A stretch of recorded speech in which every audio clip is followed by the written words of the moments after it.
पश्चिम बंगाल में इस वक्त बीजेपी की जीत से ज्यादा चर्चा टीएमसी की हार की हो रही है। बीजेपी जीत के बाद भी टीएमसी से डरी हुई दिखाई दे रही है। यही वजह है कि बीजेपी की तरफ से टीएमसी को खत्म करने के लिए कई चालें चली जा रही हैं। टीएमसी के सांसदों और विधायकों को तोड़ने की कोशिश की जा रही है, लेकिन उसमें बीजेपी नाकाम साबित होती दिख रही है। और अब टीएमसी नेता ने बीजेपी की बड़ी साजिश का खुलासा किया है। तो क्या खुलासा किया है टीएमसी नेता ने और कैसे बीजेपी की फेल हुई चाल, आइए इस रिपोर्ट में चर्चा करते हैं। पश्चिम बंगाल में टीएमसी में अंदरूनी टकराव और टूट से सियासी पारा 7वें आसमान पर है और बीजेपी इस टूट का फायदा उठाने की पूरी कोशिश कर रही है। बीजेपी पश्चिम बंगाल में जीत दर्ज करने के बाद भी टीएमसी के डर से शायद उभरी नहीं है, इसलिए अब टीएमसी के सांसदों और विधायकों को तोड़ने की चालें चल रही है। लेकिन अब उनकी इस सारी कोशिशों पर पानी फिरता दिखाई दे रहा है।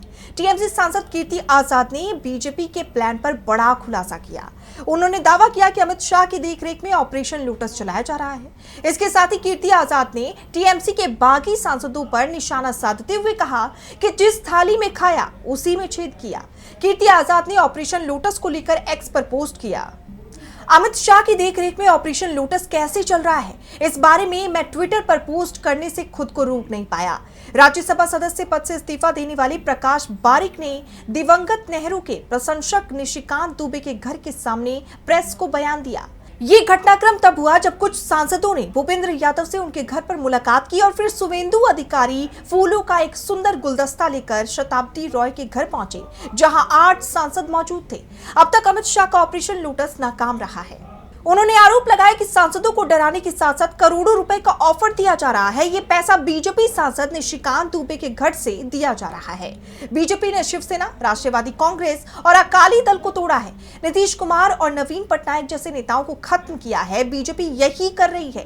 टीएमसी सांसद ने दावा किया कि वो मेरी सुरक्षा और होमगार्ड्स हटाकर मुझ पर दबाव बना रहे हैं, लेकिन अफसोस की बात तो ये है कि मैं उनकी इन घटिया चालों के आगे झुकने वाला नहीं हूं। ये बताने की जरूरत नहीं है कि मुझे बीजेपी के कई सांसदों और संगठन से जुड़े लोगों के अनगिनत फोन कॉल आए हैं।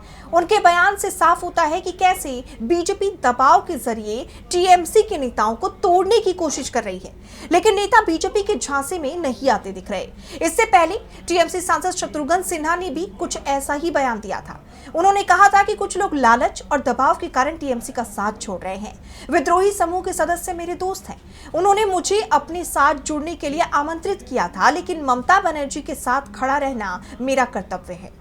यानी टीएमसी नेता दगाबाजी नहीं करेंगे, ये साफ कर दिया है। और अब जिस तरह से इंडिया गठबंधन टीएमसी के लिए शेल्टर का काम करता दिख रहा है, उससे टीएमसी में मची भगदड़ पर रोक लग सकती है। ये कहा जा रहा है कि अब बीजेपी की कोई भी चाल काम नहीं कर पाएगी, ये तय है। और अगर वाकई में ऐसा होता है तो राज्य में बीजेपी के लिए मुसीबत खड़ी हो सकती है, क्योंकि बंगाल में बीजेपी की सरकार बने 1 महीने का वक्त ही हुआ है और अभी से सरकार का विरोध देखा जा रहा है।